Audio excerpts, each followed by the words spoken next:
Très cher développeur .NET, je te souhaite la bienvenue dans cette vidéo où est-ce que je vais te présenter une nouveauté .NET 9 très intéressante pour les applications web qui sont avec des fichiers statiques. Mais avant de rentrer dans le vif du sujet, si tu aimes ce que je fais et que tu veux soutenir mon travail, n'hésite pas à lâcher ton pouce vers le haut sous la vidéo. Tu peux également t'abonner à ma chaîne avec ou sans notification. Si tu veux plus de contenu autour des techno.net, je te renvoie sur ma plateforme htslearning.com. Tu as le lien dans la description, tu y trouveras l'intégralité de mon catalogue de mes formations disponibles en VOD que tu pourras acheter pour parfaire tes connaissances. Tu peux également t'abonner à ma chaîne de façon premium avec un bouton en dessous qui s'appelle rejoindre ou quelque chose comme ça, qui va te permettre par le biais d'une petite somme mensuelle d'accéder à des vidéos privées où je te partage mes meilleures astuces en termes de performance, et d'avance je te remercie de ton soutien. On va dans cette vidéo parler des fichiers statiques. Déjà, définition de ce que c'est un fichier statique, c'est assez simple, c'est un fichier qui va être servi avec une application graphique web, donc MVC, Razorpage ou Blazor. Ça ne s'appliquera pas forcément pour la partie API, encore que ça peut éventuellement, mais c'est les fichiers que tu vas trouver dans le répertoire 3W-Root. Et dans ces fichiers statiques, on en a deux en particulier qui sont très courants, ce sont les fichiers CSS et les fichiers JavaScript, donc de script.js. Je vais créer une application Blazor Web App, et pour commencer, je vais la mettre en .NET 8 pour te montrer de quoi je veux parler. Donc ici, on s'en fiche un petit peu de l'interactivité, et je garde les pages d'exemple parce que ça me permet d'avoir des fichiers statiques. Et en fait, qu'est-ce qui se passe en .NET 8 ? Eh bien, il n'y a rien de particulier autour des fichiers statiques. On utilise toujours le middleware qui existe depuis la genèse d'ASP.NET. Donc si je vais dans le programme, on a ici le pipeline de middleware, vu que c'est une application serveur. Et là, on a ce use static files.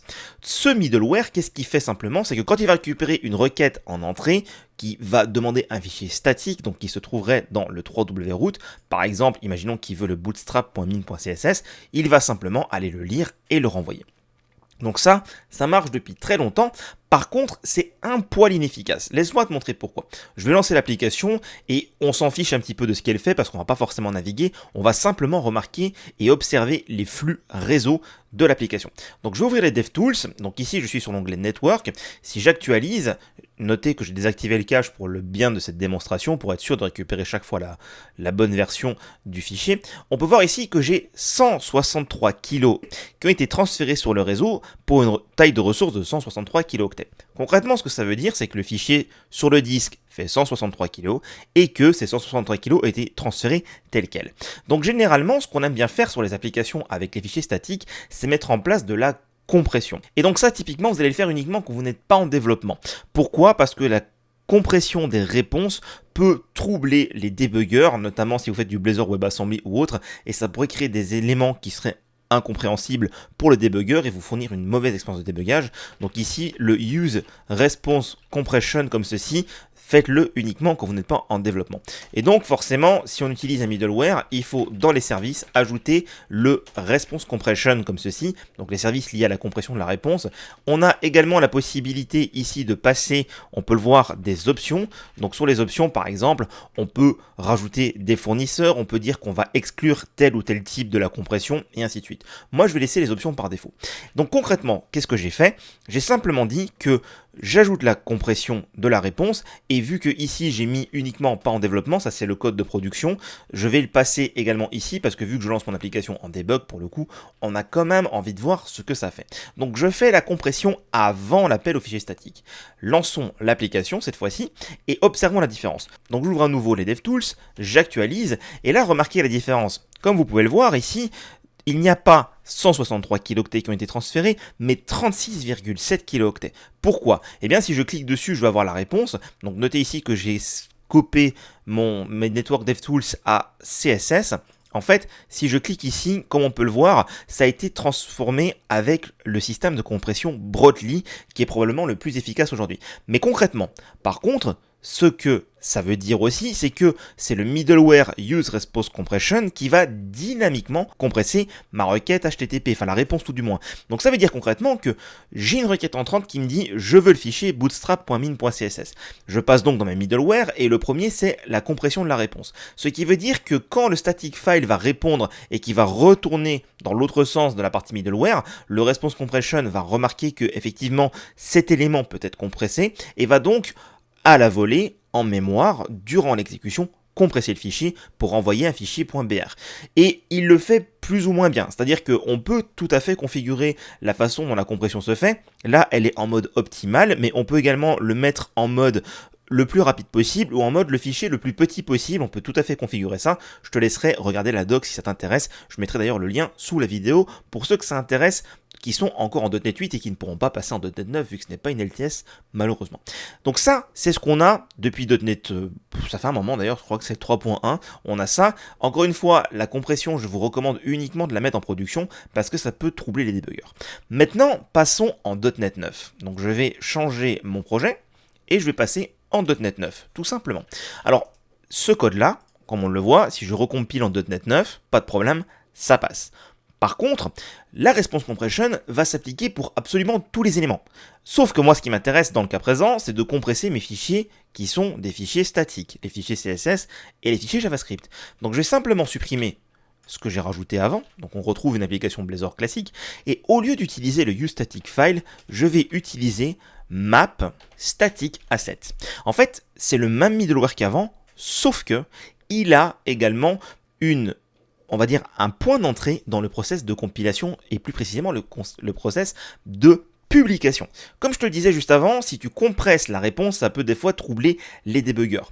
Donc si je lance maintenant en .NET 9 avec ce map static asset, on va faire comme ceci, sans rien changer. J'ouvre de nouveau les DevTools, j'actualise, et là tu peux le voir, je reviens à la situation initiale. Donc on pourrait se poser la question, à quoi ça sert d'avoir renommé ce middleware useStaticFiles en map_static_asset? Ça fait exactement la même chose, ça ne compresse pas mes éléments. Mais là, je suis en debug, c'est là que c'est important. Maintenant, ce qu'on va faire, c'est qu'on va ouvrir le projet, et on va faire la commande .NET Publish. .NET Publish, c'est la commande que tu fais si tu veux publier les éléments afin de mettre ton application en ligne, et je vais prendre la configuration release avec le -c release. Concrètement, ça va me compiler mon application en release et me fournir les binaires que je peux directement utiliser sur un cloud comme Azure ou n'importe quel élément comme un Docker ou un VPS ou autre. Donc dans bin release .NET 9 publish, ici j'ai mon application. Et si on va dans le www.root, tu remarqueras quelque chose d'intéressant. J'ai des fichiers .br et des fichiers ici. Alors là, ils sont marqués comme compressed, mais normalement, c'est des fichiers gzip qui ont été directement créés. Concrètement, qu'est-ce que ça veut dire?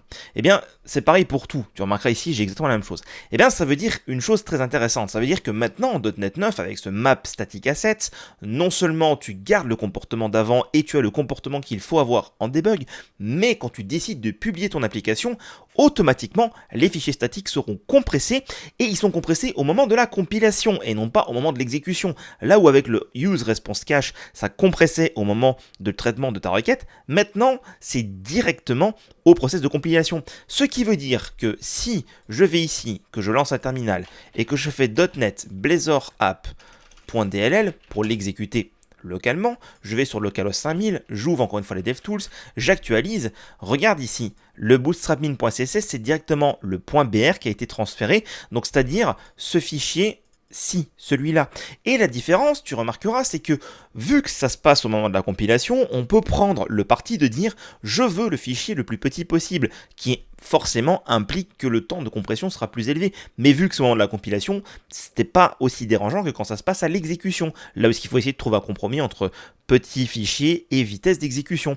Et donc concrètement, tu remarqueras que maintenant on est à 17 kg pour un fichier, le 18 on va arrondir, pour un fichier qui fait 163 kg à la base. Et que quand on avait utilisé la response compression de base sans rien faire, on était dans les 36 de mémoire, ou enfin tout du moins dans la trentaine. Donc on a maintenant en .NET 9 un nouveau comportement qui va s'insérer dans le process de compilation pour optimiser tes fichiers statiques tout en gardant un comportement 100% compatible quand tu es en debug afin de permettre d'avoir la meilleure expérience de développement, et ça en changeant une ligne de code. useStaticFiles vers map_static_asset.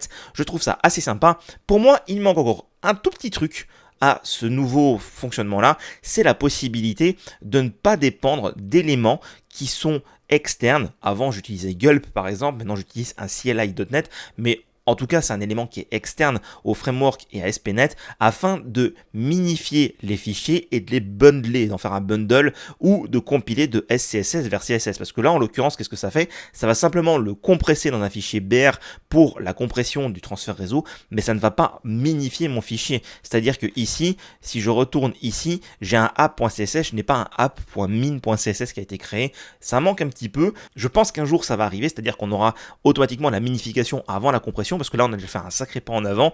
Les fichiers sont compressés sans qu'on ait besoin de le faire à l'exécution. Une ligne de code et des gains de performance pour les transferts réseau qui sont assez intéressants sans que tu n'aies besoin de faire grand chose de ton côté.